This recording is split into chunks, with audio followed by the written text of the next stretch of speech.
மாற்றம் என்பது சொல் அல்ல, செயல். மாறுவோம், மாற்றுவோம். இது மாற்றத்திற்கான எளிய மக்களின் புரட்சி என்ற முழக்கத்தை முன்வைத்து நாம் முன்னேறி செல்கிறோம். இங்கே பேசிய என்னுடைய உடன் பிறந்தார்கள் எல்லாம் குறிப்பிட்டது போல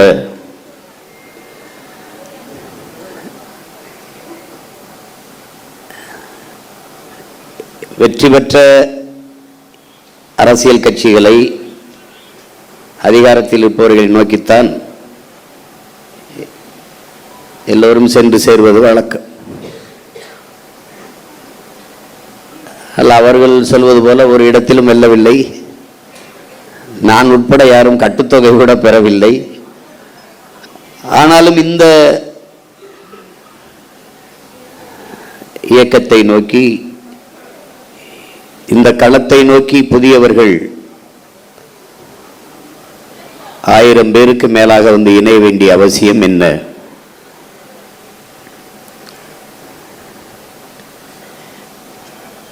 இங்கே ஒன்றுதான் என் உடன் பிறந்தார்களே, எல்லோரும் எளிதானதை செய்ய நினைக்கிறார்கள், சரியானதை செய்ய நினைப்பதில்லை. ஆனால் நீங்கள் சரியானதை செய்ய நினைக்கிறீர்கள். அதனால் இங்கே வந்திருக்கிறீர்கள். ரொம்ப அவமதிக்கப்படுதுன்னு நான் நினைக்கிறேன். தளபதினா என்ன? எந்த படைக்கு தளபதி? எது சொரி சரங்கு படையா இல்லை எந்த படை? 6 படை கட்டி என் அன்னை தமிழ் சமூகத்தின் விடுதலைக்கு போராடி என் தலைவனே தன்னை தளபதி என்று போட்டுக்கொள்ளல. இங்கே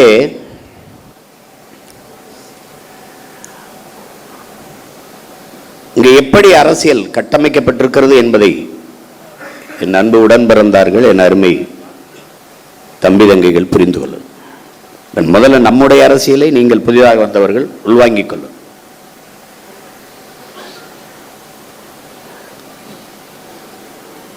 நாம் தமிழர் என்பது ஒரு கட்சியின் பெயர் இல்லை.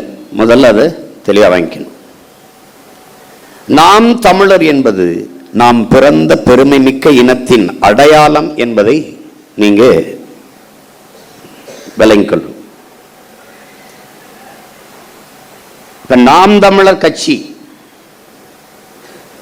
மொழியையும் இனத்தையும் மண்ணையும் மக்களையும் உயிருக்கு மேலாக நேசிக்கும் எழுச்சி மிக்க இளைஞர்களின் பாசறை தான் நாம் தமிழர் கட்சி. நாம் தமிழர் கட்சியின் அரசியல் எல்லா உயிர்களுக்கும், கட்சி எல்லா மக்களுக்கும், தலைமை அதிகாரம் எப்போதும் தமிழர்களுக்கு மட்டும். அதுல தெளிவாக என் அன்னை தமிழினத்தின் விடுதலைக்காக நம் உயிர் தலைவன் மேதகவி பிரபாகரன் ரத்தம் சிந்தும் புரட்சிகர அரசியல் போரை செய்தார். அவன் பிள்ளைகள் நாம் ரத்தம் சிந்தாத அரசியல் போரை இந்த தாய் நிலத்தில் சென்று கொண்டிருக்கிறோம். அவசியல் பட்டால் அதையும் சிந்துவோம். நீ மீறி நல்ல தமிழிலே பேசினால் அவன் கேட்பான், நீ நாம் தமிழர் கட்சியான்னு கேட்பான். நீ சரி அண்ணன் சொல்றதுக்காக நீ சோதிச்சு சொன்ன பாரு. இப்ப வழி கேட்கிறாங்கன்னா, வழி ஐயா நீங்க நேரா செல்லுங்க, இடதுபுறம் திரும்புங்க, அங்க ஒரு கோயில் வரும், அந்த கோயில்ல இருந்து அப்படி வலதுபுறம் திரும்புங்க, நேரா போங்க, அங்க அந்த நீங்க கேட்கிற முகவரி வருதுன்னு சொல்லு.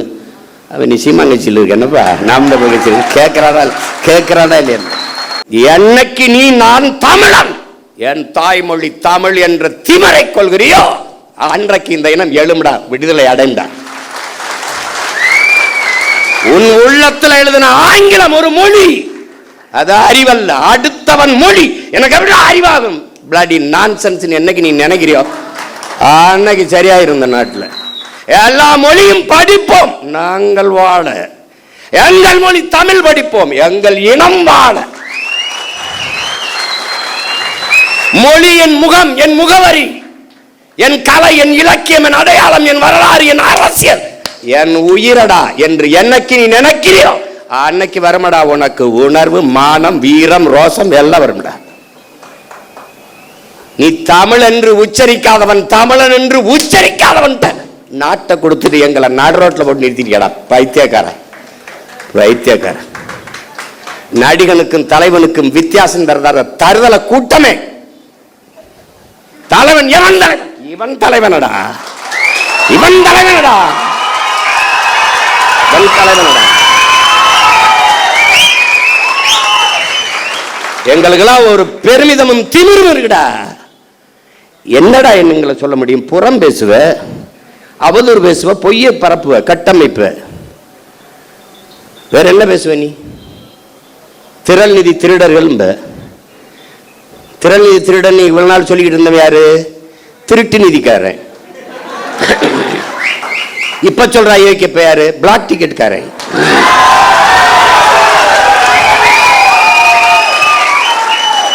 கள்ளச்சந்தையில திரைப்படம் பார்க்கிற அனுமதி சீட்டை வித்த அயோக்கிய பைய எங்களை திறன் நிதி திருடன் அயோக்கிய பலட. Bloody nonsense. தம்பி, ஆட்டம் ஒரு மாறி மாறி தான் ஆடுவோம். இந்த ஆட்டம் உங்க கையில் இருக்கு. உங்க காலில் இருக்கிற பந்து ஒரு நாள் எங்கள் கால்களுக்கு வரும். பார்த்து ஆடணும், பார்த்து பேசணும். வாதத்தில் தோற்பவன் அவதூறை கையில் எடுப்பாங்கிறான் சாக்ரட்டிஸ். இவன் அறிவு கட்ட மேலவன். நம்ம கேள்விக்கு பதில் தானே சொல்லணும், சொல்ல தெரியாது. தெரியாதா? அவர் பொய்யா பேசுவார், ஒரு பொய் சொல்றார். திரள் நிதி, திரள் நிதி ஆமாடா, மக்கள் இயக்க மக்கள்கிட்ட தான்டா பெற முடியும். நீ வாக்கு என்ன நீயாவாடா குத்திக்கிட்ட? மக்கள்கிட்ட தானடா கேட்ட.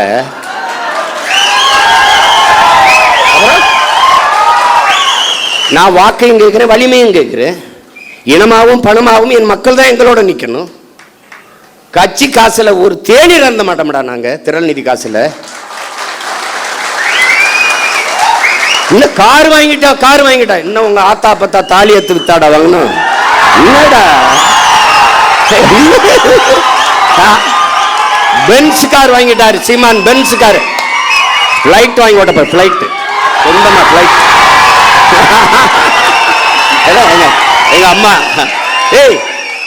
எங்க அம்மா தமிழ் செல்வி சொன்னாங்கல்ல, சோழனா பை போட்டு தேஞ்ச ரப்பர் செருப்பு, ஒரு செருப்பை போட்டுக்கிட்டு அப்படியே பழைய ஜிப்பா போட்டுக்கிட்டு இப்படிதான்டா பேசியிருந்தான்.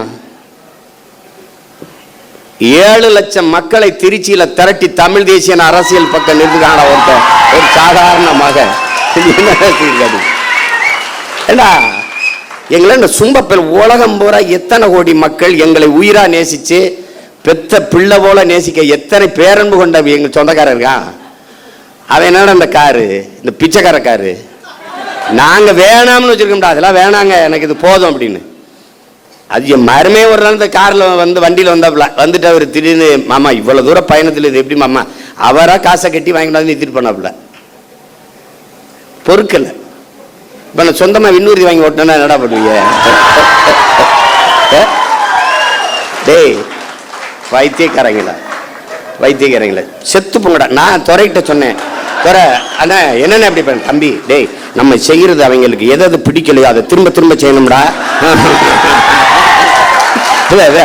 டேய் நம்ம பேசுறது அவனுக்கு எரிச்சலா இருக்காடா, அதே பேசுறான், அதே பேசுறான்.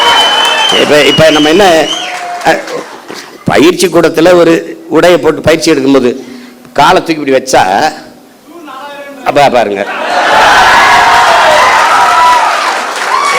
இந்த உடையை பார்த்தீர்களா, பேசுவது தற்சார்பு ஆனால் போடுறது இங்க தயாரிச்சதாண்டா பைத்தியக்காரப்பல தயாரிச்சதான். அதுதான் அவன் என்ன துறைக்கிட்ட சொன்னேன். அப்ப நம்ம ஒண்ணு செய்யும்னே, கோணி சாக்கில் ஒரு டவுசரை தச்சுக்கிட்டு அவன் என்னன்னா எங்களை பார்க்கும்போது நீங்கெல்லாம் கோமணம் கட்டிட்டு அலையாம நீ எதுக்கு இப்படிலாம் போட்டு திடுற? டேய் டேய் உங்களை எல்லாம் வர டே இருங்கடா, தம்பி கொள்ள வெறியில இருக்கும் பார்த்துருது. புரியுதா புரியுதா? பேசவே ஆரம்பிக்கல. எதிர்க்கிறார் எதிர்க்கட்டே எதிர்க்கலடா, களத்துக்கு என்ன நாங்க வரலடா. வந்தா என்னடா அவங்க சில கேள்விகள் கேட்கிறோம், சில கேள்விகள் நாங்க ஏற்றுக்கொண்ட தலைமை என்பது எப்படிப்பட்டது? உலகத்தில் எந்த இனத்திற்கும் எங்கள் தலைவனை போல தலைவன் வாச்சிருக்க மாட்டான். என் தம்பி வெற்றிச்செலன் சொன்னான்ல, 3 தலைமுறை தன் இன விடுதலைக்கு களத்திலே நின்றவன் உலக வரலாற்றிலே எங்கள் தலைவன் தான். அவன் நின்றான், அவன் மகன் நின்றான், மகள் நின்றான், அவன் உயிர் துணையாக என் அண்ணி மதிவதனியும் நின்றான். இறுதி கட்டத்தில் தன் தாயும் தந்தையும் களத்திலே கொண்டு நிறுத்தினான், தன்னோடு வைத்திருந்தான்.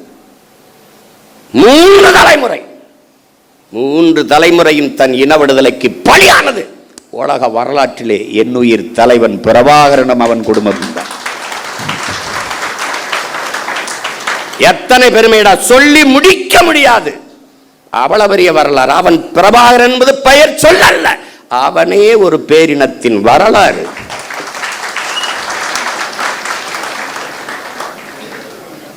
அவன் நாங்கள் ஏற்றுக்கொண்டிருக்கிற தத்துவமாகவே வாழ்ந்தவன், கற்பித்தவன் அல்ல, வாழ்ந்தவன். அடிமை வாழ்வினும் உரிமை சாவு மேலானது. இது பன்னெடுங்காலமாக எம்மின முன்னோர்கள் வாழ்க்கையிலிருந்து எங்களுக்கு கற்றுத்தந்தது. உயிரை இழக்கலாம், உரிமையை இழக்கலாமா? ஏன்? உயிர் என்பது தனிப்பட்ட ஒருவனுக்கான இழப்பு, உரிமை இழப்பு ஒட்டுமொத்த தேசிய இனத்திற்கான இழப்பு. எனவே உயிரினும் மேலானது எமது உரிமை. திமிரும் நிமிர்வும் வந்துவிட்டால் நம்மளை ஒரு பய வீழ்த்த முடியாது. ஏன் போட்டோம், எதுக்கு போட்டோம், வேட்பாளர் எவன், படிச்சிருக்கானா, யாரு, இவரா நம்ம ஒரு எம்எல்ஏ, அவருக்கே தெரியல. இவர் சீட்டு கொடுத்தோமா, ஜெயிச்சாரா, இவர் மந்திரியா, என்ன செய்யறன்னு தெரியல.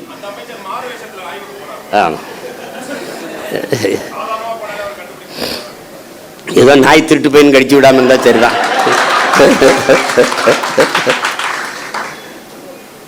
நமக்கு ஒரு கனவு இருக்கிறது, நம் தலைவர் நமக்கு கையளித்த பெரும் கனவு இருக்கிறது.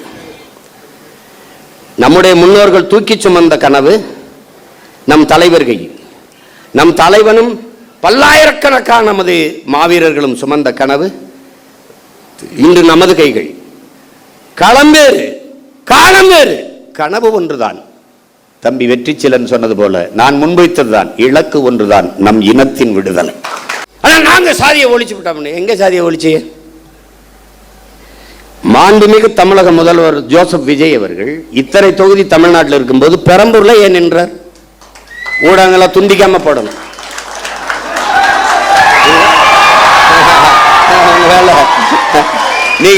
நீங்க வந்து நல்லது எதையும் கொண்டு வரதுல நீங்க சத்தியம் பண்ணிருக்கீங்க. நாங்க நல்லதை தவிர எதையும் பேசுறதுல நாங்க சத்தியம் பண்ணிருக்கோம். ஆட்சி எப்படி நடத்துவோம்னு படம் படமா போட்டு காட்டினேன், ஒரு துளி காட்சியே போடல. ஏன்? அவங்களுக்கு நல்ல ஆட்சி வருவதோ நல்ல அரசியல் அமைவதோ அவங்களுக்கு விருப்பம் கிடையாது. நீங்க போடணும், நான் கேள்வி எழுப்புறேன். சட்டமன்றத்துல இருந்து அங்கே எழுப்பியிருப்பேன், இப்ப இல்ல. இந்த அரங்கத்தில் இத்தனை ஆயிரம் மக்களுக்கு இடையில எழுப்புறேன், என் தம்பி தங்கைகளுக்கு இடையில. பெரம்பூர்ல ஏன் நின்றீர்கள்? ஏன் நின்றீர்கள்? நீங்க சொல்றீங்களா இல்ல உங்க கட்சிக்காரன் சொல்லுவாங்க, நான் சொல்லுவேன். இத்தனை தொகுதி இருக்கும் போது திருச்சி கிழக்கை தேடி போய் ஏன் நின்றீர்கள்? பெரம்பூரில் மதம், திருச்சி கிழக்கில் சாதியும் மதம். நீங்க என்ன பேசுறீங்க? சாதியை ஒழித்து விட்டேன். உங்களை ஒழிக்காம எப்படி சாதி மதத்தை ஒழிக்கிறீங்க?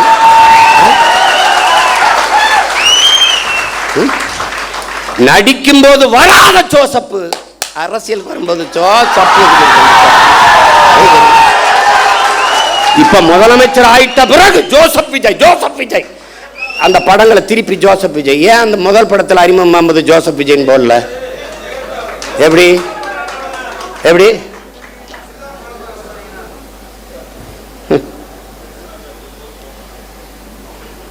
ஊழலஞ்சத்தை ஒழிச்சு விட்டான், ஊழலஞ்சத்தை ஒழிச்சு விட்டான். எங்கிட்ட ஒழிச்சிய? என் தம்பி மதுரமுத்து மதுவை ஒழிச்ச மாதிரியா? நீங்க முதலமைச்சரா என்னங்க பண்ணுவீங்க? மதுவை ஒழிச்சிருவேன். எப்படி ஒழிப்பீங்க? இப்படி கேட்பீங்கன்னு அந்த வரங்க ஒழிச்சு வச்சிருக்கீங்க அப்படின்னு ஒரு ஒழிச்சு வச்சிருவாரு. வாய்கிட்ட ஒழிக்கிறது இல்லை, நீங்க பண்ற சேட்டை பாருங்களேன். போதைப் பொருள் ஒழிப்புக்கு ஒரு விழிப்புணர்வு தொடர் ஓட்டம். மாண்புமிகு முதல்வர் அவர்களே, ஓடி ஒழிக்கிறது இல்லை, போதை பொருளை தேடி ஒழிக்கணும். இப்போ ஓடுனீங்க ஓ மாநாடு 3 கிலோமீட்டர் ஓடுகிற ஒரே முதலமைச்சர் 12 கிலோமீட்டர் ஓடுவேன். ஓட விட என்னோட டேய் என் தம்பி பாலாட்ட கேளு, எல்லாரும் ஒய்எம்சிக்குள்ள ஓடுறான், ஒய்எம்சி சுற்றி ஓடுறான்டா கருவாப்பையம்பா, அவரு போய் கேளுங்க. ஏய் இதெல்லாம் ஒரு பெருமை. போதை பொருளை ஒளிஞ்சிருச்சா? ஓடுனீங்க, ஒளிஞ்சிருச்சா? போதை என்பதற்கான வரையறை என்ன? மாண்புமிகு முதல்வர் அவர் ஜோசப் விஜய் வரையில் போதை என்பது போதை பொருளுக்கானது என்ன? திடப்போதை, கொக்கைன், கஞ்சா, அபின், மெத்தப்பட்டமீன், அப்புறம் வேற என்ன இருக்கு, அபின், குட்கா, இதெல்லாம் தான் போதை பொருள் நினச்சிக்கிட்டு இருக்கீங்க. அப்போ நீங்க இந்த தெருவுக்கு திறந்திருக்க டாஸ் மார்க், அதில் விற்கிற பீரு, பிராண்டி, விஸ்கி, ரம்மு, ஜின்னு, ஒயின், இதெல்லாம் கரும்புச்சாரா இல்லை பழச்சாரா இல்லை கோயிலில் கொடுக்குற புனித நீர் தீர்த்தமா? அது என்ன பேரு? அது எப்படி?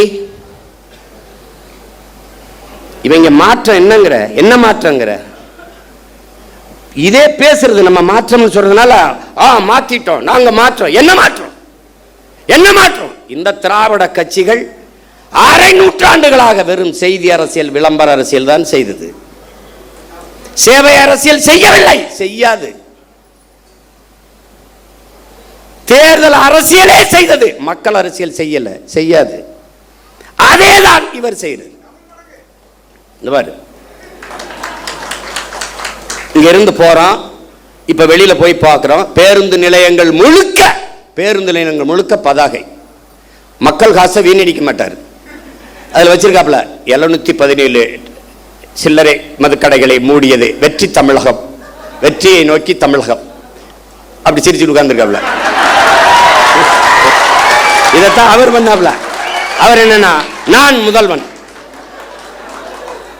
செப்டம்பர் 16 இருந்து குடும்ப தலைவிக்கு 1000 பூ கட்டுற ஒரு அம்மா, பாத்திரம் தைக்கிற அம்மா படத்தில் இருக்கு. நான் அதை தினம் திரும்பி பார்த்தே போவேன்ல, நான் வேற புதுச்சேரியில இருந்துல வரணும், தினம் உள்ள தெருவில் பூரா பார்க்குற நிறைய பேருந்து கிடக்குறல, பேருந்து நிலையங்களை பார்ப்பேன். அவர் அப்படியே உட்காந்துருப்பார் ஐயா.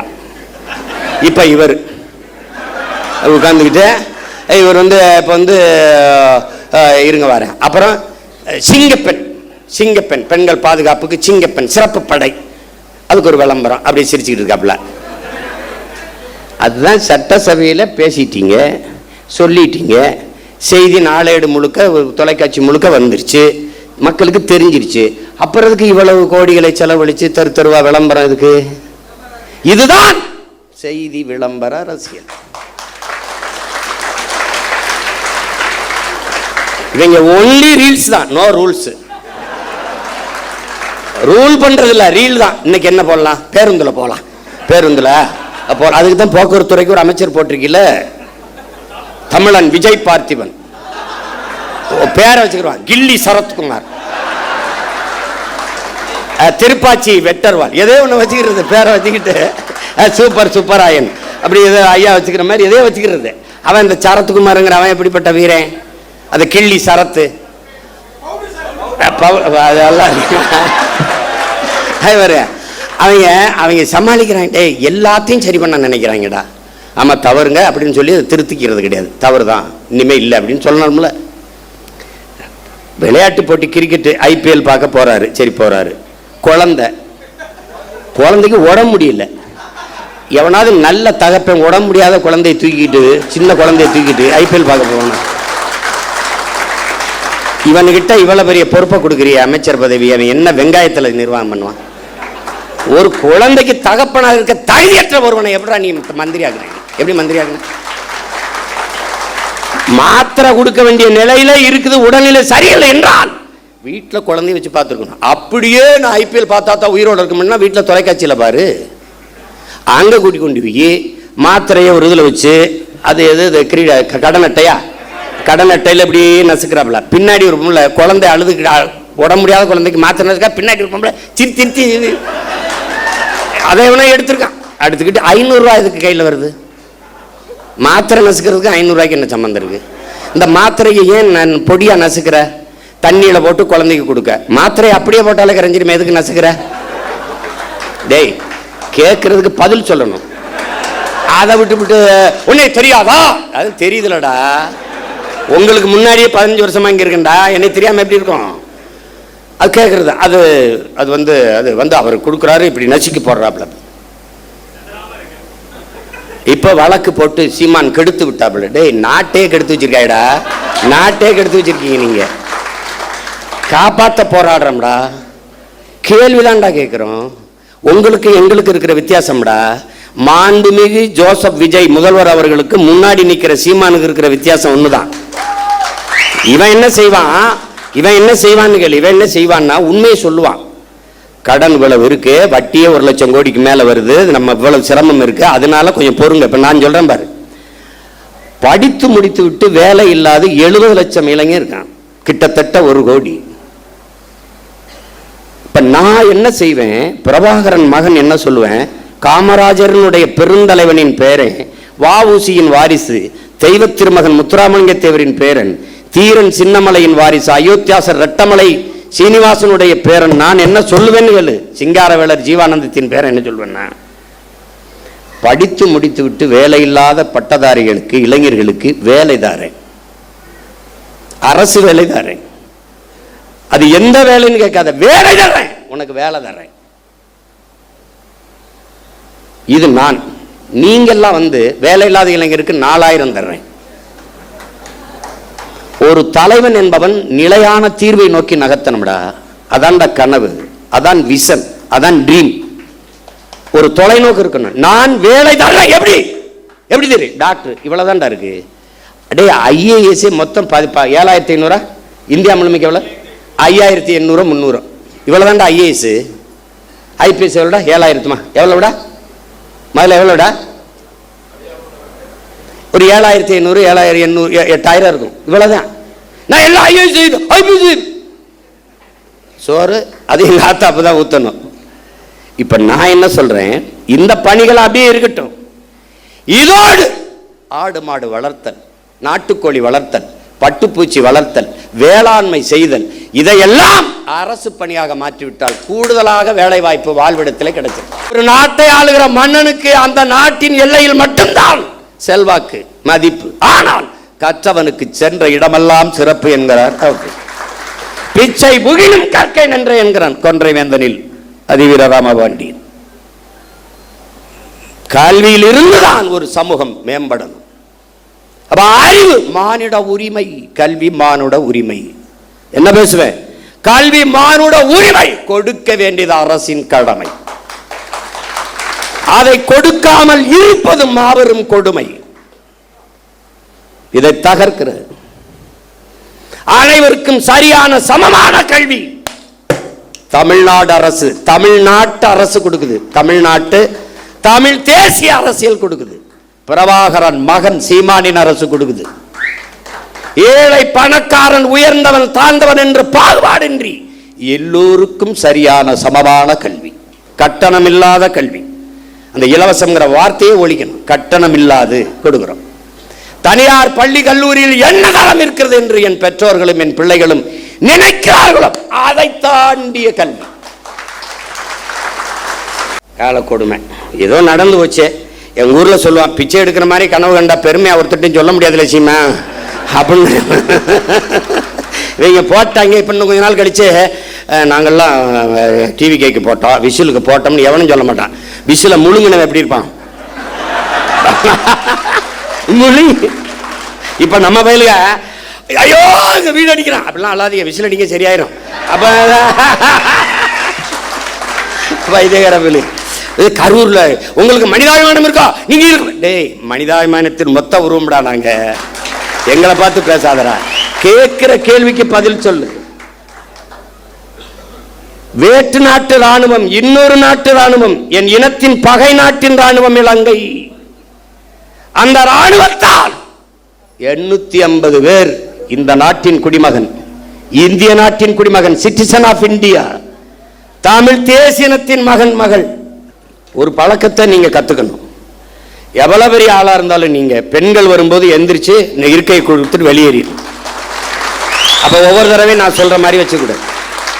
இந்த கட்சிக்குன்னு நிறைய தகுதிகள் இருக்கு. பசினாலும் 10 நாள் கிடப்பேன், 11 நாள் 100 நாள் நடப்பேன். இங்க இருக்கணும். தன்னை முன்னிறுத்திக்கிறவன் இந்த கட்சிக்கு சரி வர மாட்டான்.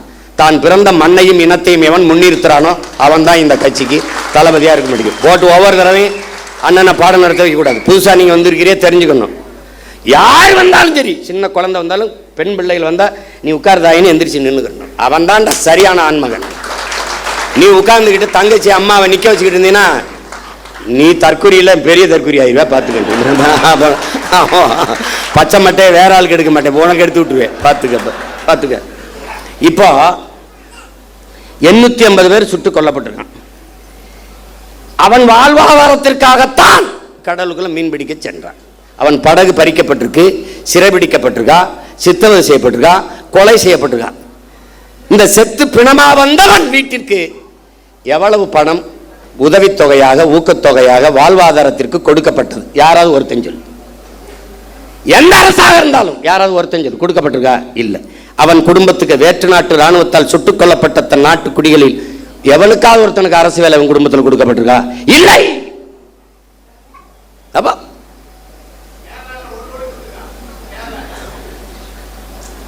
இங்க பேசு, ஏதாவது கொடுக்கப்பட்டிருக்கா? இல்லை. பெரும் வெள்ளத்தில் இதே தலைநகரில் பல குடும்பங்கள் செத்து மிதந்திருக்கு, பல பேர் உயிரற்று உடல் மிதந்து போயிருக்கு. அந்த குடும்பங்கள்லாம் இவ்வளவு ஒரு பேரிழப்பை சந்திரிச்சுக்காங்கன்னு அரசு பண்ணி கொடுக்கப்பட்டிருக்கா? இல்லை. எப்படிப்பட்ட ஆட்சி நகர்வு, எவ்வளவு கேவலமான ஆட்சி நகர். இந்த மண்ணை மக்களை பேரன்பு கொண்டு காதலிக்கிற எவனும் இந்த செயலை எதிர்ப்பான்டா. சீமான் அவன் தம்பி தங்கச்சிலடா, எவனும் நாட்டை நேசிக்கிற எவனும் எதிர்ப்பான், எவனும் எதிர்ப்பான். கள்ளச்சாராயம் குடிச்சு செத்தவனுக்கு எதுக்குடா 10 லட்சம் கொடுத்தீங்க? எது கொடுத்திய? காய்ச்சுவது குற்றம், குடிப்பது குற்றம்.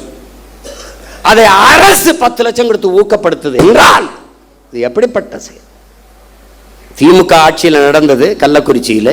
இன்றைய முதல்வர் அன்றைக்கு அங்கே சென்று பார்த்தார். இவரால் இடிபட்டு செத்தார்கள். அன்றைய முதல்வர் அன்று செத்தார், இன்றைய முதல்வர் திசைக்கே போல திரும்பிட்டார். எப்படி நகர்த்துற நீ? என் நாட்டை எதை நோக்கி நகர்த்தி கொண்டு போற நீ? எந்த மாதிரி ஆட்சி முறை நிர்வாகம்? எப்படி? புல்வாமா மாவட்டத்திலே பயங்கரவாதிகளால் தாக்குதல், ராணுவ வீரர்களும் செத்தார்கள், மக்களும் செத்தார்கள். செத்த ராணுவ வீரன் குடும்பத்துக்கு அரசு பண்ணி கொடுக்கப்பட்டிருக்கா? செய்தி வாட்சியா? செத்து போன மக்களில் அந்த குடும்பத்தில் அவனுக்கு அதை அரசு பண்ணி கொடுத்திருக்கா? பாத்தியா? பாத்திரிக்க பகல்காமில் செத்தானே, அவனுக்கு அதாவது அரசு பண்ணி இல்ல ஊக்கத்தொகை, உதவித்தொகை கொடுக்கப்பட்டிருக்கா? நாட்டின் பாதுகாப்புக்கு சென்று ராணுவத்தில் சேர்ந்து பணியாற்றி செத்து உயிரற்ற உடலாக இந்த மண்ணுக்கு திரும்பி வந்தவன் வீட்டிற்கு எத்தனை லட்ச ரூபாய்களை இந்த அரசுகள் கொடுத்திருக்கு? ஊக்கத்தொகை அல்லது வாழ்நாள் உதவித்தொகை சொல்லு. அவன் குடும்பத்தில் ஒருவனுக்கு அரசு வேலை, ஏதாவது செய்தி சொல்லு, சொல்லு. அரசு விழா அல்லது சுதந்திர தின விழா அல்லது ஒரு பெரிய அரசு நிகழ்வு, ஒரு பட்டமளிப்பு விழாவிலே நெரிசல்ல சிக்கிட்டாங்க, அந்த குடும்பங்கள் இழந்துருச்சு தெரியாம. அப்படி ஒரு விபத்து இல்லையே இது. நீங்கள் அன்று ஒரு நடிகர், மாண்புமிகு ஜோசப் விஜய் அவர்களே, இன்றைய முதல்வர்களே, அன்று நீங்கள் ஒரு நடிகர். உங்களை பார்க்க வந்தார்கள், நடிகரை பார்க்க வந்த நெரிசல். நீங்க வரலைன்னா கூட்டம் இல்லை, கூட்டம் இல்லை, நெரிசல் இல்லை. நெரிசல் இல்லை என்றால் அங்கே மரணம் இல்லை. அது ஒரு விபத்து. விபத்திற்கு காரணம் நீங்கள். நீங்க உண்மையிலேயே நீங்க தாய் முகாமிக்கு போறது, அப்புறம் தேவாலயத்தில் முட்டிக்கால் போட்டு நடந்தது, இதெல்லாம் உண்மையிலேயே என்ன சத்தியம்னா மனச்சாட்டை தொட்டு சொல்லுங்க. காரணம் நீங்களா? இல்லை. பழி போட்டார்கள். எத்தனை கருவி படம் எடுத்துக்கிட்டு இருந்தது? எத்தனை மேலே பறந்து கருவிகள், ட்ரோன், அந்த கருவி படம் எடுத்துக்கிட்டு இருந்தது. எல்லாரும் கீழே நின்னாங்க. மேல நின்று பேசின ஆள் யாரு? நீங்க. டாப்பாங்கில் வீவிலே மேல இருந்து கழுகு பார்வையில் மக்களை பார்த்து கொண்டிருந்தால் யாரு? நீங்க. அப்ப எவன் அங்க ஒரு இடத்துல 10 பேர் புகுந்தா அந்த இடத்துல சலசலப்பு ஏற்படுமே, அப்ப நீங்க ஏன் நிறுத்தல பேச்ச? அங்க என்னன்னு பாருங்க, நீ ஏன் சொல்லல? பாதி பேசிட்டு உங்க காதுக்குள்ள வந்து இன்றைய பொதுப்பணித்துறை அமைச்சர் மாண்புமிகு ஆதவ அர்ஜுனா அவர்கள் உங்கள் காதுக்குள்ள வந்து சொன்னாரு. என்ன சொன்னார்? ஒரு தடவை எங்களுக்கு சொல்லுங்க.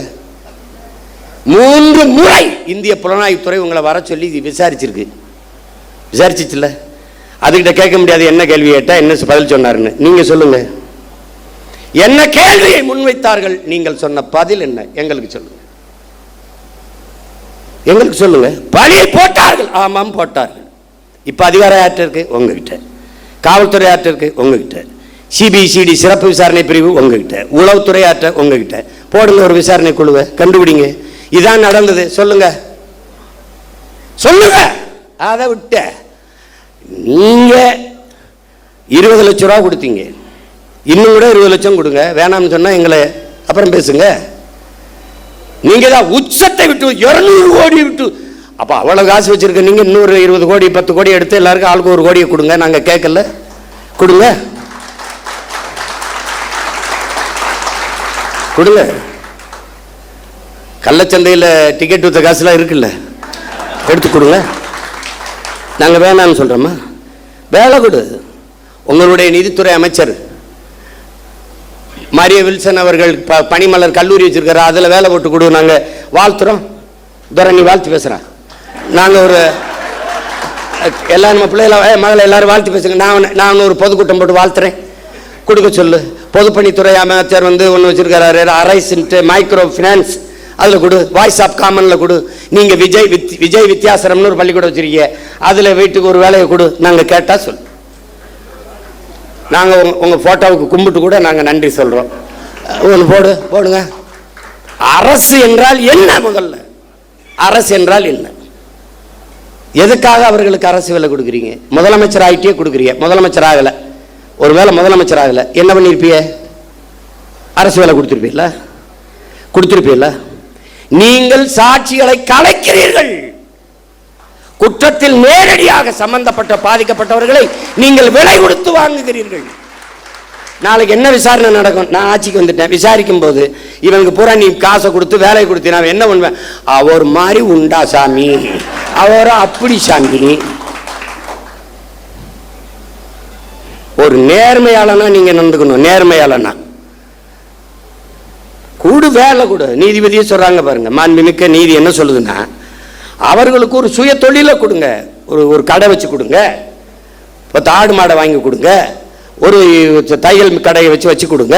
அவர்களுக்கு என்ன தொழில் வருமோ அதுக்கு நீங்க தனிப்பட்ட முறையில் உங்க கட்சி நிதியிலையோ இதுலயோ நீங்க கொடுங்க. உங்களை சுற்றி தான் பெரிய செல்வந்தர்களா இருக்காங்களா, அவங்களை கையை காட்டி விடுங்க. விஷ்ணு ரெட்டி, இன்னும் பல ரெட்டி இருக்கான், யாருப்பா? சுஜித் ரெட்டியா, இதெல்லாம் சுஜய் ரெட்டி, அவங்க எல்லாம் தமிழ்நாட்டுக்கு சேவை செய்ய ரொம்ப வெங்கடாசலத்திட்ட வேண்டி வந்தவங்க. தெரியுமா தெரியாதா? தெரியுமா தெரியாதா? பல காலம் தவம் இருந்து வேண்டி ஆந்திராவிலிருந்து தமிழ்நாட்டை எப்படியாவது நாங்கள் நல்லது பண்ணி தீர்வோம்.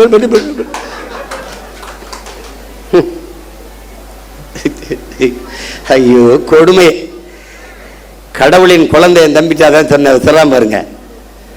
அவர் போகணும்னு நினைச்சாரு, மழை பெஞ்சிருச்சு. கடவுளின் குழந்தை அவர் திறந்து விட்டாங்க பாருங்க. முன்ன ஏடா கடவுளின் குழந்தை இங்க இருக்கும்போது கர்நாடகால ஏண்டா மழை அங்க பெய்யுது, இங்க பேஞ்சு விட்டு போக வேண்டியதானடா, இங்க பேஞ்சா நாங்க பிடிச்சிக்கிறோம். என்னடா தம்பி, அது ஏன் கர்நாடகால இருந்து எனக்கு திறக்க விடணும்?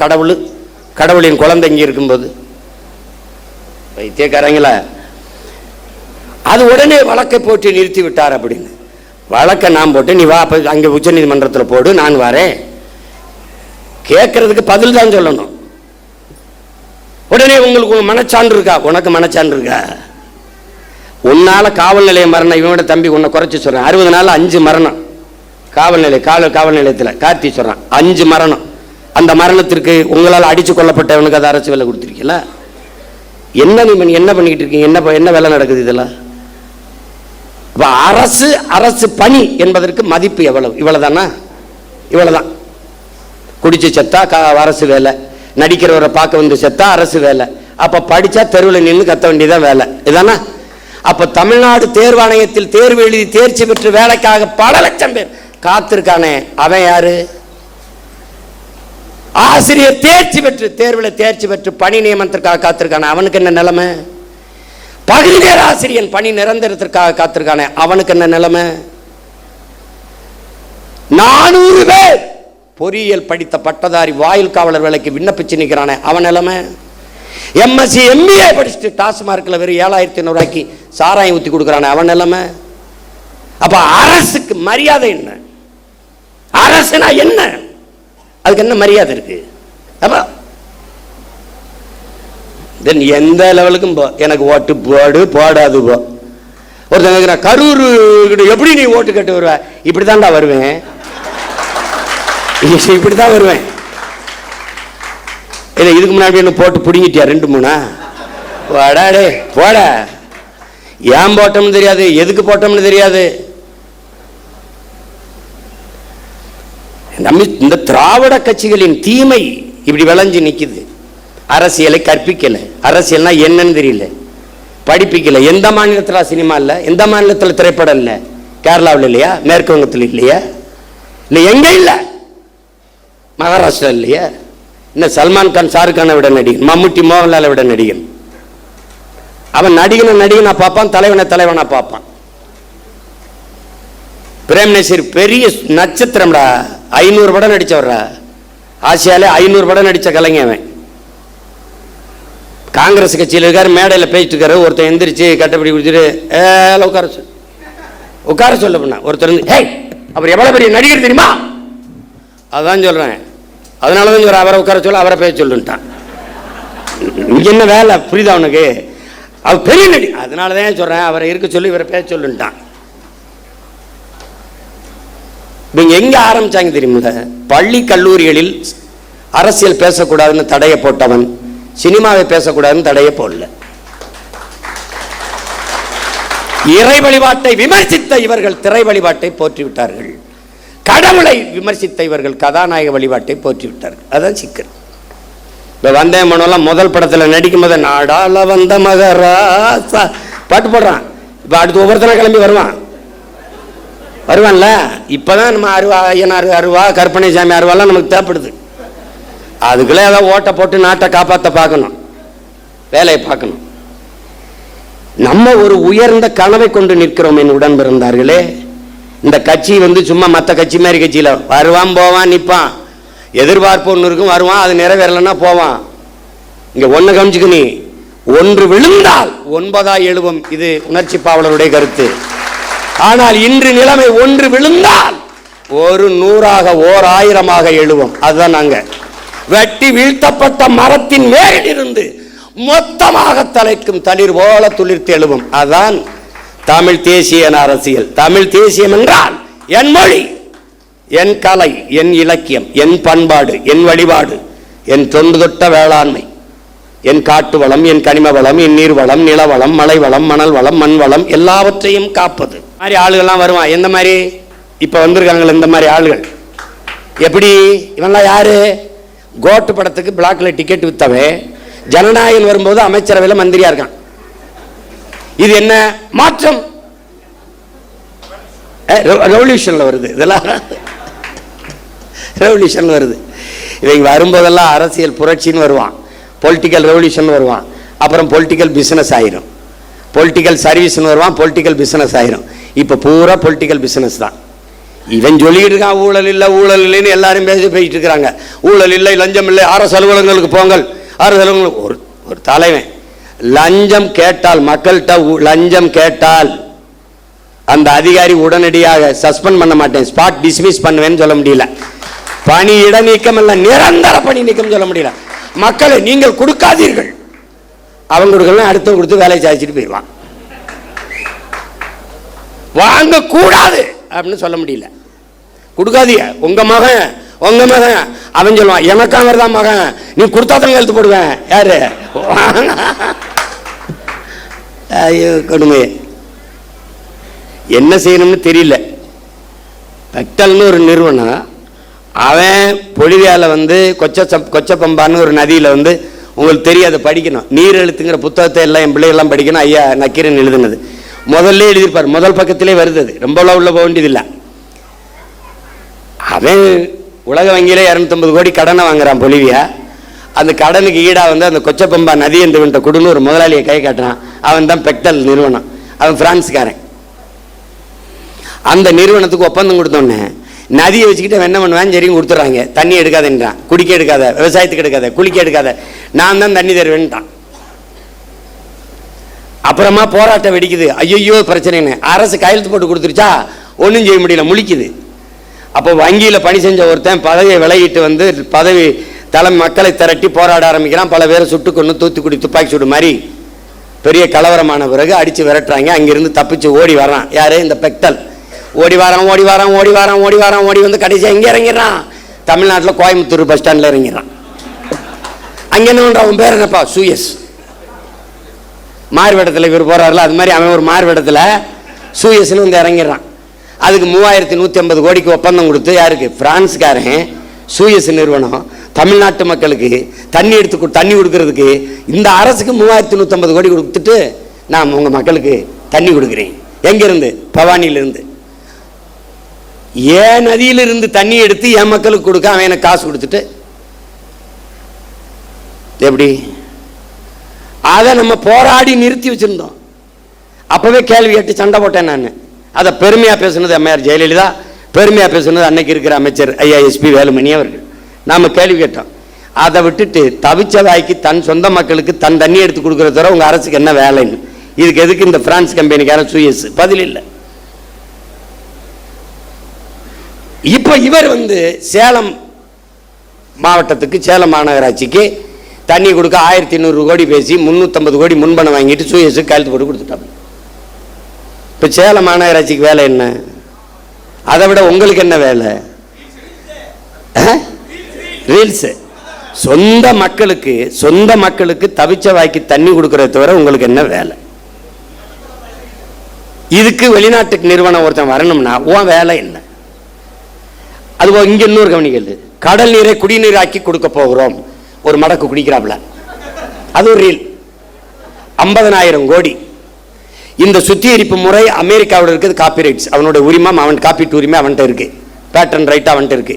ரிவர்ஸ் ஓஸ்மாசிஸ் முறையில் அதை சுத்திகரிக்கணும். நீ குடிக்கிற ஒவ்வொரு மடக்கும் அவனுக்கு காசு கட்டுற. இதை குடிக்கிறாரு. இப்போ 50,000 கோடிக்கு இந்த கடல் நீரை சுத்திகரிச்சு எங்களுக்கு கொடுக்க போறீங்களா? ஏற்கனவே அப்போலோ அக்வஃபனா கின்லே அவன் வித்துக்கிட்டு இருக்கான். அவன் எங்களுக்கு தண்ணி கொடுக்க போறானா? இந்த சூயஸ் கொடுக்க போறானா? இது போக சல்ஜீவன் அவன் தண்ணி கொடுக்க போறானா? யாரா நீங்கெல்லாம்? யாரு நீங்கெல்லாம்? யாரு? ஜல்ஜீவன் யாரு? ஜெகஜீவன் ராம் கேள்விப்பட்டிருக்கோம். அந்த ஜல்ஜீவன் 2 ஆண்டுகளாக நிறுத்தி வைக்கப்பட்ட ஜல்ஜீவன் திட்டத்தை நாம் இப்போது நிறைவேற்றி இருக்கிறோம். அதான் கேட்கிறேன், ஜல்ஜீவன்னா யார்? எதுக்கு ஜல்ஜீவன்? இந்திய ஒன்றிய அரசு கொண்டு வருகிற இந்த குடிநீர் கொடுக்கிற திட்டம். எங்கிருந்து தண்ணி? டெல்லியிலிருந்தே வருமா? எங்கிருந்து எடுப்பான்? ஜல்ஜீவனை எங்கிருந்து எடுப்பான்? என் மண்ணிலிருந்து. என் மண்ணிலிருந்து என் மக்களுக்கு தண்ணி எடுத்து கொடுக்கறத தவிர உனக்கு என்ன வேலை? என்ன வேலை? இவன் குழாயை பதிச்சு தண்ணி கொடுப்பான், ஜல்ஜீவன். தமிழ்நாட்டு மக்களுக்கு தவிச்ச வாய்க்கு தாகத்துக்கு தண்ணி கொடுக்க வேண்டும் என்கிற தாகத்தோடு இருக்கிற இந்திய ஒன்றிய அரசு அதே தமிழ்நாட்டு மக்களுக்கு நதியில் இருக்கிற நியாயமான உரிய நதி நீரை பெற்றுத்தர முன்வராதது ஏன் என்ற கேள்வியை நீங்க எழுப்பல. காவிரியில தண்ணியை கொடுத்தாலே 13 மாவட்டம் கூட்டு குடிநீர் திட்டத்தில் நாங்க தண்ணி குடிச்சுக்கிட்டு இருக்கோம். எங்களுக்கு பாதி மாவட்டத்துக்கு தண்ணி. அங்க அவனுக்கு பவானி இருக்கு, இங்க தாமிரபரணி இருக்கு. காவிரி கூட்டு குடிநீர் திட்டத்தில் பாதி மாவட்டத்துக்கு முடிஞ்சிடும். நீ அதை பெற்று தர ஏன் இந்த இந்தியா வாழ்கிற காங்கிரஸோ பாரதிய ஜனதாவோ வரவில்லை என்ற கேள்வி ஏன் நீங்க எழுப்பல? இந்த ஜல்ஜீவன் திட்டம் இப்ப போடுவேன், குழாயை போடுவான். எவ்வளவு நாளைக்கு கொடுப்பான்? எவ்வளவு நாளைக்கு? 6 மாசம், ஓராண்டு. அது குடிக்கிற தரத்தில் இருக்குமா? அந்த திறன்ல இருக்குமா? அதுக்கு சான்றிதழ் யார் தருவா? குடிக்கணும். கொஞ்ச நாள் கழிச்சு காசு இல்லை, அப்ப என்ன பண்ணலாம்? தனியாருக்கு டெண்டர், ஒப்பந்தம். எப்படி? வியாபார விரிவாக்கத்திற்கு ஒவ்வொரு திட்டத்தையும் கொண்டு வந்து நீட்டுகிறார்கள், கையெழுத்து போற. ஐஆர்எல் என்ன எதுக்கு நீ நாகர்கோவில் இது பண்ற? நாகர்கோவில் எதுக்கு அதை திறக்கிற? கன்னியாகுமரியில் போராடி தடுத்து வைத்ததை கையெழுத்து போட்டு திறக்க விடுறாங்க. இப்ப மறுபடியும் நாம் போகணும். கேரள முதல்வர் கடிதம் எழுதுகிறார், எங்களுக்கு கட்டுமான பணிகள் பாதிக்கப்படுகிறது, தடையின்றி மணலை அனுப்ப உதவுங்கள் என்று. எவ்வளவு எப்படி? ஏன்? மானங்கட்ட கூட்டமடா நம்ம. கேரளாவில் மழை இருக்குல்ல, அவருக்கு மணல் தேவை இருக்குல்ல, கற்கள் தேவை இருக்குல்ல, வெட்டிக்க. அதுவும் ஆத்தா மாறுனா இது ஆத்தா மாறல, என் தாயின் முளை இல்லையா அது? இது எப்படி நீ ஏற்புற? இப்ப தெரியுதா எதுக்கு சீமானும் நாம் தமிழர் கட்சியின் தேவைன்னு? அங்க ஒரு மகன் இந்த மண்ணை, அது மலை அல்ல, என் தாயின் மாறென்று நேசிக்கிற ஒரு மகன் குடித்த மாறை அறுக்கிற பச்சை துரோகிகளடா இவங்க. பால் ஊட்டின தாயின் மாறை அறுக்கிற பச்சை துரோகிகள்.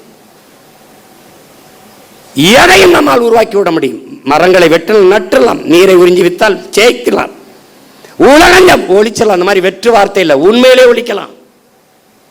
சிறந்த ஆட்சி கொடுத்துடலாம், வேலை இல்லை கொடுத்துடலாம், பசி ஒழிச்சிடலாம், எல்லாவற்றையும் சரி செய்ய முடியும். ஆனால் என் உடன் பிறந்தவனே, மலையை மணலை நம்மால் உருவாக்க முடியாது.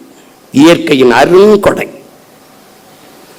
எல்லாத்தையும் ஆய்வு செய்கிற முதல்வர் இந்த பள்ளிக்கரணை ஏரிக்குள்ள இறங்கி நடக்கலாமே, அந்த குப்பைமேட்டில் ஏறி நின்று அப்படி இப்படி பார்க்கலாமே இல்ல? பட்டு வெட்டி பட்டு சட்டை கட்டி வெளி அதுக்கு ஒவ்வொரு நாளுக்கு ஒரு உடை வச்சிருக்காப்ல. அந்த காஸ்டியூம் டிசைனரை தான் தேடிக்கிட்டு இருக்கேன் நான். எப்படி இருப்பாரு?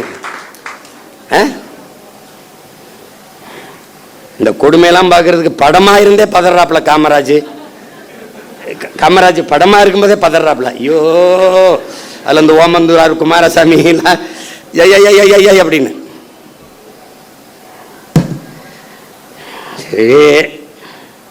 நமக்கு ஒண்ணுதான் இருக்குது, நீ எதை பத்தியும் கவலைப்படாத.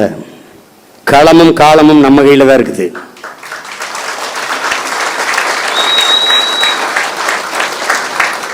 ஜோசப் விஜய் இல்ல, ஜோசப் ஸ்டாலின் சொல்றாப்ல. என்ன சொல்றாப்ல? ஸ்டாலின் அந்த ஸ்டாலின் நினைச்சுக்கிருவ, ஜோசப்னா அவரை நினைச்சுப்ப. ரஷ்ய அதிபர் ஜோசப் ஸ்டாலின் சொல்றாப்ல. எப்படி சொல்றாப்ல? வெல்ல முடியாத படை என்ற ஒன்றே உலக வரலாற்றில் இருந்ததில்லைங்கிறான்.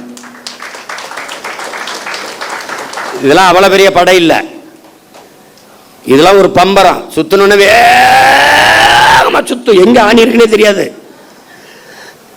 திடீர்னு கிருகிருன்னு அங்கே போய் டொப்புன்னு விடும். அப்போ நம்ம என்ன பண்ணணும்? ஆக்கரோடு அப்படியே நிற்கணும். அப்போ மண்டை சுற்றி அப்படி விழுகும் போது ஒற்றே போட்டு ரெண்டா பொழக்கணும். புரியுதா?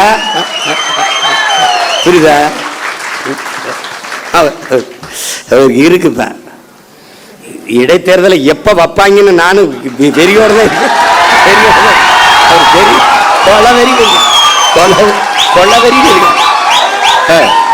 ஆமா, எல்லாம் ஒரு தடவை ஜிம்முக்கு போறதுக்கே பயப்பட்ட. மாலை காலை இரு வேலை அவன் அந்த பயிற்சியாளர் மாட்டுக்கறி கோழி வேணாம், இப்போ என்னதான் சாப்பிட சொல்ற? ஐயோ மாட்டுக்கறி அந்த மசூல் பில்ட் பண்ண தானே தோப்பிட்டு இது பண்ண போட்டு என்னையா பெரிய கொடுமையா இருக்கு, படாத பாடு பட்டுக்கிட்டு இருக்கேன், கொலவெறியா இருக்கு. ஒவ்வொரு தடவையும் பண்ணும்போது இவ்வளோ கஷ்டப்பட்டு எனக்கு கராத்தை பயிற்சி கொடுக்கும்போது இந்த நின்றுக்கிட்டு 100 பஞ்சடிமா அப்போ அடிச்சுக்கிட்டே இருக்கும்போது இப்படிலாம் கற்றுக்கிட்டு போய் ஒருத்தனை அடிக்கணுமான்னு ஒரு கோபம்லாம் தணிஞ்சிடும். இவ்வளோ கஷ்டப்பட்டு பயிற்சி எடுத்து இந்த வேணை போய் அடிக்கிறதா அப்படின்னு அது மாதிரி வெறியாகிட்டு இருக்கு. பார்த்து என்ன பண்றேன்னு எனக்கே தெரியாது. உங்களுக்கு புதிதாக இந்த படையில் இணைகிற நீங்கள் கட்சி தொண்டன் என்பதை மறந்துடணும். நீங்க ஒரு கட்சியில இணையல, நம்மெல்லாம் இணைந்து தமிழ் தேசியனத்திற்கென்று ஒரு அரசியல் படையை உருவாக்குகிறோம். தலைவன் தொண்டன் என்பது இந்த கட்சியில கிடையாது. அண்ணன் தம்பி சித்தப்பன் பெரியப்பன் மாமச்சான் தான். இது தேசிய மக்கள், நமக்குள்ள ஒரே உறவு, தமிழ் தாயின் பிள்ளைகள் நாம். இதை தெளிவாக்கணும். ரெண்டாவது, நீ எங்க இருக்கியோ அந்த இடம் நம்முடைய கோட்டையாகணும். நீ எங்க வாக்கு செலுத்துவியோ அந்த வாக்ககம் என்னுடைய இலக்கு, என் வாக்ககத்தில் வெற்றி வாக்கு. அதை நீ முடிவு பண்ணிக்கணும். உனக்கு நாடங்களும் வேலை கிடையாது, உன் தொகுதி உன் ஊரு அதுக்குள்ளதான் வேலை. உன்னை மாதிரியே உணர்வுள்ள 10 வீரர்களை இணை, அவ்வளவுதான் உன் கடமை முடிஞ்சிருது கட்சிக்கு. இதுக்கு ஒரே மருந்து தான் என் உடன் பிறந்தவனே, பொறுமை. பொறுமை என்பதும் ஒரு வித போர்தான் என்கிறான் மாசேத்து. பொறுமை என்கிற மரத்தின் வேர் எப்போதும் கசப்பாக இருக்கும், அதன் கனி தித்திப்பாக இருக்கும் என்கிறார் நம் உயிர் தலைவன் மேதகுவே பிரபாகரன் அவர்கள். நீங்கள் சத்தியத்தின் பக்கம் நில்லுங்கள். எனக்கு என் தலைவன் சொன்னதை நான் உங்களுக்கு சொல்றேன். நாம் தோற்கலாம், நாம் சாகலாம், சாதாரணமானவர்கள். ஆனால் சத்தியம் தோற்று போனதாக சரித்திரத்தில் செய்தி இல்லை. நாம் சத்தியத்தின் பக்கம் நிற்கிற சத்தியத்தின் மக்கள் உறுதியாக ஒரு நாள் வெல்லுவோம். அப்படிதான் நடக்கும். இது ஒரு விபத்து நடந்திருக்கு. விபத்தே விதியாகிறது. அதனால இதுக்கு கொடுக்க வேண்டியது கொஞ்சம் காலத்தை நம்ம விலையா கொடுக்கணும், கொஞ்சம் பொறுமையா இருக்கணும். ஆனால் மக்களோடு மக்களுக்காக நிற்கணும். மக்கள் மீது நமக்கு வருத்தம் இருக்கு அப்படிங்கிறதுக்காக அவங்க பிரச்சனைக்கெல்லாம் போகாமல் இருக்கக்கூடாது. ரத்தமா கொடு, பிரச்சனையா போய் நில்லு, போராட்டமா போய் பக்கத்தில் நில்லு, கவலையா தோல் கொடு, கண்ணீராய் துடைத்து விடு. அவங்க கூட நில்லு. ஏன் நீ அவன்கிட்ட இருந்தா அவனுக்காக வந்திருக்க. நீ திலீபனை போல ஒரு வீர போராளியை போல உன்னை நீ உருவகப்படுத்திக்க. சாதாரணமா நின்று வாழ்க ஒழிக கோஷம் போடுறது இங்க பழக்கம் இல்லை. வாழ்க தமிழ் தாய், வாழ்க தலைவர் பிரபாகரன், இப்படிதான் நீ பேசி கத்துக்கணும். மற்ற கட்சிகள் மாதிரி நாம் தமிழர் நாம் தமிழர் டிவிக்கிற வேலையெல்லாம் நீ நிறுத்திடணும். இங்க அந்த வேலை கிடையாது, புரியுதா? அதெல்லாம் கிடையவே கிடையாது. வாழ்கவென்றால் தமிழ் தாய் வாழ்க, தலைவர் பிரபாகரன் வாழ்க. முழக்கம்னா அப்படிதான் போடணும். இங்க ராணுவ கட்டுப்பாடு இருக்கணும், ஒழுங்கு இருக்கணும். அண்ணன் வரும்போது முன்னாடி நின்றுக்கிட்டு கையில் வண்டியில் போயிட்டு இப்படி கை காட்டுறது போக்குவரத்து காவலர் வேலை உனக்கு கொடுக்கப்படல. நீ பேசாம போகணும். நான் பாட்டுக்கு வருவேன். நீ எழுதி வை, அண்ணன் முதலமைச்சர் ஆயிட்டா ஒரு வண்டி ஓடாது, என் வண்டியில தான் வருவேன். நான் பாட்டுக்கு வருவேன், நிறுத்தத்தில் நிற்பேன், போவேன். இந்த மாதிரி கான்வாய் வருது, புரோட்டோக்கால், ஆட்டுக்கால், பாயாலாம் கிடையாது. போய நீ போய, நான் வருவேன். போய எனக்கே பாதுகாப்பு, நாட்டுக்கு நீ பாதுகாப்பு. நான் தான் நாட்டுக்கே பாதுகாப்பு. போய அவர் அங்கிருந்து கிளம்புறதுக்கு ஒரு 2 மணி நேரத்துக்கு முன்னாடி சாலையில் எங்களை நிறுத்திடுறாங்க, குறுக்க கயிறை கட்டி.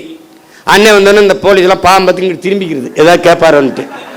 என்ன பண்ண போற தங்கச்சி தம்பி என்ன நான் நின்றுக்கிட்டே இருக்க வேண்டியது இருக்கு. போறவெல்லாம் பாவமா இருக்கு. பள்ளிக்கூடத்து பிள்ளை இங்கிட்டு இங்கிட்டு கடக்கிறதுக்கு ஒரு கயிறை குறுக்க கட்டிப்பிடுறாங்க. இதை இவங்களை ஒழிக்கணும், இவங்களை தொலைக்கணும். கொடுமையா இருக்கு. இந்த 3ஆம் தேதி ஒரு ரீல் போடலாம்னு இருந்தாப்புல, அதுக்கெல்லாம் அவன் சிவகுமார் வந்தா கலவரம் வந்தா நான் பொறுப்பு இல்லைன்ட்டாப்புல. அதை மழை பெஞ்சிருச்சே திறந்து விட்டாப்புல, பொறுக்கல. இவங்க நாடகம் ஜெயிக்க முடியலன்னு பெஞ்சு விட்டாப்புல. அதனால இது முதல் சந்திப்பு தான். நம்ம இன்னும் நிறைய சந்திச்சு பேசுவோம். பல ஊர்களில் இருந்து உணர்வு எழுச்சியோட வந்திருக்கிறீங்க. நம்ம தேர்தலில் தான் தோற்றுகிறோம். அவர்கள் சொல்றபடி வெற்றி தோல்வி அதில் அவர் அதிகப்படியாக வாக்கு வாங்கி இருக்கிறார்கள். அதை மக்களின் நம்பிக்கைன்னு கூட வச்சுக்கலாம். நமக்கு நம்பிக்கை நம்ம மீது குறைவா இருக்கு, அது அவ்வளவுதான். இந்த தடவை நம்பிக்கை இல்லாத அடுத்த தடவை இந்த பிள்ளைகளுக்கு வாய்ப்பு கொடுக்கலாம்ங்கிற எண்ணம் வர நம்மளால வைக்க முடியும். நம்பிக்கையோடு களத்தில் நில்லுங்கள். ஒண்ணுதான் உங்கள் அண்ணன் உங்களுக்கு சொல்லுவேன், நீங்கள் இந்த மண்ணுக்கும் மக்களுக்கும் இந்த மொழிக்கும் இனத்திற்கும் உண்மையாக இருங்கள். நான் உங்களுக்கு உயிராக இருப்பேன் என்கிற உறுதியை உங்கள் அண்ணன் தருகிறேன். நாம் தமிழர் பிள்ளை என்பவன் தனியா இருக்கணும், அவனுக்கு தனியா தெரியணும், தனித்துவம் இருக்கணும். அவன் ஏற்றுக்கொண்டிருக்க தலைவன் பிரபாகரன் பெயரை உச்சரிக்க தகுதி வச்சிருக்கணும், ஒழுக்கமா இருக்கணும், அதை கடைபிடிக்கணும். அதுதான் இந்த கட்சிக்கு போக போக உங்களுக்கு எல்லாமே உங்களுக்கு தெரிய வந்துடும். பிள்ளைகள் எல்லாம், இளம் பிள்ளைகள் எல்லாம் ரொம்ப நேரம் கால் கெடுக்க தங்கச்சிகளாக நிற்கிறாங்க. நம்ம நிறைய பேசலாம், நிறைய இன்னும் காலங்கள் இருக்கிறது. நீங்கள் பெருமைக்குரியவர்கள், பெருமை மிக்கவர்கள், பெருமை மிக்க ஒரு பேரினத்தின் பிள்ளைகள். நாம் இன்று வீழ்த்தப்பட்டிருக்கிறோம். நாம் வென்றே தீர வேண்டும். இது வரலாற்றின் காலத்தின் தேவை, வரலாற்றின் பெருங்கடமை என்பதை உணர்ந்து இந்த அரசியல் புரட்சி படையில் உங்களை நீங்கள் இணைத்துக் கொண்டிருப்பதில் நான் பெரிதும் மகிழ்கிறேன். நீங்கள் என் முன்னாடி இவ்வளவு எழுச்சியோடு அமர்ந்திருப்பது எனக்கு பெரும் நம்பிக்கையும் உற்சாகத்தையும் தருகிறது. உங்கள் அனைவருக்கும் புரட்சிகரமான வாழ்த்துக்களும் வணக்கமும். புரட்சி எப்போதும் வெல்லும், நம் வெற்றி அதை சொல்லும். நம் இலக்கு ஒன்றுதான், இனத்தின் விடுதலை. இனம் ஒன்றாவோம், இலக்கை வென்றாவோம். தமிழ் தாய் வாழ்க, தலைவர் பிரபாகரன் வாழ்க. நாம் தமிழர்.